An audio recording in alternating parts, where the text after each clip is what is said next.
তো hello friends, আমি Sandeep and আপনারা দেখছেন লার্নিং দুনিয়া 2.0 ইউটিউব চ্যানেল। তো আজকে 19/6/2024 তারিখ। অলরেডি কিন্তু ফ্রেন্ডস আপনাদেরকে আজকে মোটামুটি বিকেলের দিকে একটি ভিডিওর মাধ্যমে পরিষ্কারভাবে জানিয়ে দেওয়ার চেষ্টা করেছিলাম যে অলরেডি কিন্তু সংশ্লিষ্ট জেলার ডিপিএসসিগুলিতে আজকে ডেটে দাঁড়িয়ে কিছু নামের তালিকা বা লিস্ট কিন্তু এসে পৌঁছেছে বলে খবর পাওয়া গেছে। সেই সময় আপনাদেরকে জানিয়েছিলাম যে অর্গানাইজার টিচার বা সংগঠক শিক্ষক নিয়োগ প্রক্রিয়ার সাথে যথেষ্ট রিলেটেড কিন্তু নোটিফিকেশন এসছে। সেই সময় আপনাদেরকে বলেছিলাম যে লিস্ট বা নামের তালিকা এসছে, সেখানে কিন্তু সংগঠক শিক্ষক নিয়োগ প্রক্রিয়ার সাথে যুক্ত চাকরি প্রার্থীদের জন্য বিশেষ কিছু আপডেট আসার সম্ভাবনা কিন্তু রয়েছে। অলরেডি বিশেষ সূত্রে সেরকমই কিন্তু খবর ছিল। আপডেটটা জানার পর থেকে অনেকেই কিন্তু এই বিষয়গুলো নিয়ে তৎপর রয়েছেন, অনেকেই বিভিন্ন জায়গা থেকে খবরাখবর নেওয়ার চেষ্টাও কিন্তু করেছেন এবং তারই পাশাপাশি সামাজিক গণমাধ্যম থেকে এই টপিকটার উপরে আরও কিছু ইনফরমেশন আপনাদেরকে দেওয়া হয়েছে। এরই পাশাপাশি অলরেডি কিন্তু ফ্রেন্ডস অনেকে আমাদেরকে বারবার প্রশ্ন করেছেন যে এই বিষয়টার আসল সত্যটা কতখানি, অর্থাৎ অবশ্যই যে নামের তালিকা বা লিস্ট কিন্তু ডিপিএসসিগুলিতে এসছে বলে খবর পাওয়া গেছে, তো সেখানে আদৌ সংগঠক শিক্ষক নিয়োগ রিলেটেড কোন টপিকের উপর আলোচনা করা হয়েছে, সেখানে আদৌ কি সংগঠক শিক্ষক নিয়োগ রিলেটেড কোনো আলোচনা করা হয়েছে কিনা, এই নিয়ে একাধিক প্রশ্ন কিন্তু রয়েছে।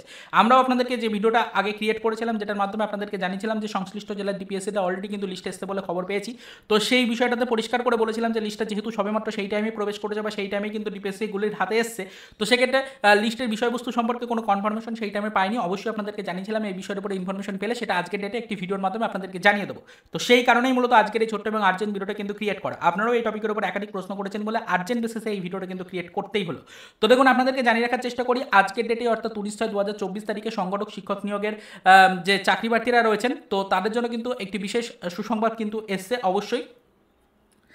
তো আপনাদেরকে এটাই জানিয়ে দেখার চেষ্টা করছি যে কিসের লিস্ট আসলো জেলার ডিপিএসসিগুলিতে, এই নিয়ে যে প্রশ্নটা আপনারা করেছেন, তো সেটার কিন্তু একটা কনফার্মেশন কিন্তু ইতিমধ্যে পাওয়া গেছে। জানা যাচ্ছে যে ডিপিএসসিতে অবশ্যই কিছু লিস্ট বা নামের তালিকা এসছে, তবে সেটা সরাসরি অর্গানাইজার টিচার বা সংগঠক শিক্ষক নিয়োগ প্রক্রিয়ার সাথে যুক্ত নয়। তবে ইনডাইরেক্টলি অবশ্যই কিন্তু সংগঠক শিক্ষক নিয়োগ প্রক্রিয়ার সাথে যুক্ত চাকরি প্রার্থীদের জন্য সেই বিষয়টা অনেকটাই কার্যকরী হতে চলেছে পরবর্তীতে। তবে আপাতত মেন যে বিষয় সেটা হচ্ছে আপনারা সকলে জানেন যে ইতিমধ্যে সেই 2020 সাল থেকে যে দাবি উঠেছিল যে রাজ্যের প্রত্যেকটি প্রাথমিক শিক্ষক বা প্রাথমিক শিক্ষা প্রতিষ্ঠান যেগুলো রয়েছে সেটাতে পঞ্চম শ্রেণীর অন্তর্ভুক্তিকরণ করাতে হবে, তো সেই দাবি মান্যতা দেওয়ার জন্য ইতিমধ্যে কিন্তু কার্যক্রম শুরু করা হয়েছে বলে খবর আছে। আপনাদেরকে জানিয়েছিলাম যে ইতিমধ্যে রাজ্যের যতগুলো শিক্ষা প্রতিষ্ঠান রয়েছে প্রতিটি শিক্ষা প্রতিষ্ঠানে শিক্ষক এবং ছাত্রের যে পর্যাপ্ত রেশিও রয়েছে সেই রেশিও মেনটেনের জন্য কিন্তু কার্যক্রম শুরু করা হয়েছে। সেখান থেকে কিন্তু যথাযথ ডেটাবেস কিন্তু কালেক্টের কার্যক্রম শুরু করা হয়েছে ইতিমধ্যে। সেই বিষয় নিয়ে কিন্তু আপনাদেরকে ইতিমধ্যে কিন্তু অবগত করেছি, আপনাদেরকে জানিয়েছি বিষয়টা যে সংশ্লিষ্ট ডিপিএসসিগুলি থেকে ইতিমধ্যে কিন্তু যাবতীয় ডেটাবেস রয়েছে সেই ডেটাবেস কালেক্টের কিন্তু কাজ শুরু করা হয়েছে। ইতিমধ্যে প্রাথমিক শিক্ষা পর্ষদের পক্ষ থেকে সংশ্লিষ্ট প্রতিটি জেলার ডিপিএসসিতে নির্দেশিকাও কিন্তু চলে এসেছে, সেখান থেকে কিন্তু নির্দিষ্ট ডেটাবেস তৈরির কার্যক্রম কিন্তু শুরুর একটা নির্দেশিকা রয়েছে। তো সেই বিষয় নিয়েই কিন্তু সেই লিস্টগুলো কিন্তু এসে পৌঁছচ্ছে বিভিন্ন দপ্তর থেকে।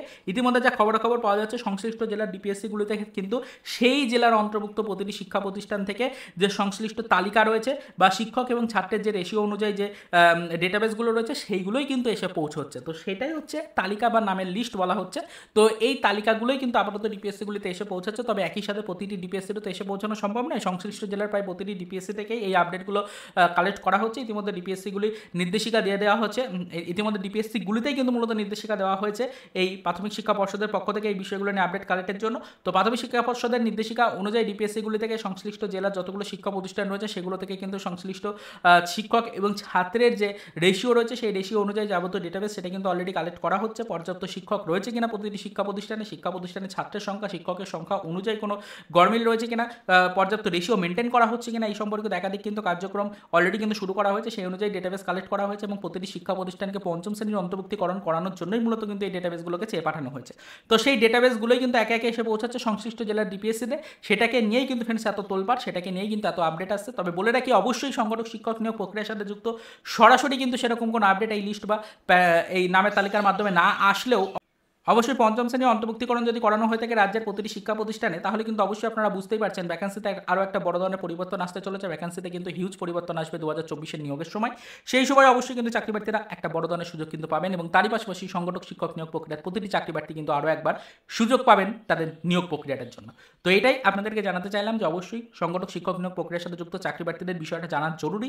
তবে আপনাদের জন্য সরাসরিভাবে সেরকম কোনো নামের তালিকা বা লিস্ট কিন্তু আসেনি ডিপিএসসিতে। তবে অবশ্যই বিষয়টা জেনে নিন, পঞ্চম শ্রেণীর অন্তর্ভুক্তিকরণের যে কার্যক্রম শুরু করা হয়েছিল সেই নিয়েই ইতিমধ্যে বিভিন্ন জেলার সংশ্লিষ্ট ডিপিএসসিগুলিতে এই নামের তালিকা বা লিস্ট কিন্তু এসে পৌঁছচ্ছে। তবে সেটা কিন্তু অবশ্যই ভেরিফিকেশন রিলেটেড লিস্ট নয়, সেটা অবশ্যই কিন্তু ডেটাবেস কালেক্টেড লিস্ট। সেটা ইতিমধ্যে কিন্তু বিভিন্ন জেলার ডিপিএসসিতে এসে পৌঁছেছে এবং পরবর্তীতেও কিন্তু রাজ্যের প্রতিটি জেলার ডিপিএসসিতে সেই লিস্ট এসে পৌঁছাবে। সেই অনুযায়ী কিন্তু পরবর্তীতে ডিপিএসসিগুলি লিস্ট তৈরি করবে বা ডিপিএসসিগুলি নির্দিষ্ট ডেটাবেস তৈরি করবে, সেই বেস কিন্তু পরবর্তীতে পাঠিয়ে দেওয়া হবে প্রাথমিক শিক্ষা পর্ষদের কাছে। সেখান থেকে যাবতীয় ভেরিফিকেশন কমপ্লিট করে পরবর্তীতে কিন্তু শিক্ষক ছাত্রের রেশিও মেনটেন করে একটা নির্দিষ্ট ভ্যাকেন্সিতে আবারও 2024-এর নিয়োগের নোটিফিকেশন প্রকাশ করা হবে। তো এই হচ্ছে মেন বিষয়। আশা করি বিষয়টা বোঝাতে পারলাম। আপাতত আমাদের কাছে এই বিষয় সম্পর্কিত যেটুকু কনফার্মেশন ছিল সেটাই আপনাদেরকে জানালাম। পরবর্তীতে এই বিষয়ের উপর নজরদারি রাখবো। যদি কোনো আদার্স ইনফরমেশন বা আপডেট পাই অবশ্যই সেটা আমাদের চ্যানেলে ভিডিওর মাধ্যমে ডিটেলস আপনাদেরকে আমরা জানিয়ে দেওয়ার চেষ্টা করবো। তো আপাতত এই পর্যন্তই, চলুন দেখা হবে নেক্সট ভিডিওতে পরবর্তীতে অর্গানাইজার টিচার রিলেটেড কিছু আদার্স অফিসিয়াল আপডেটের সাথে।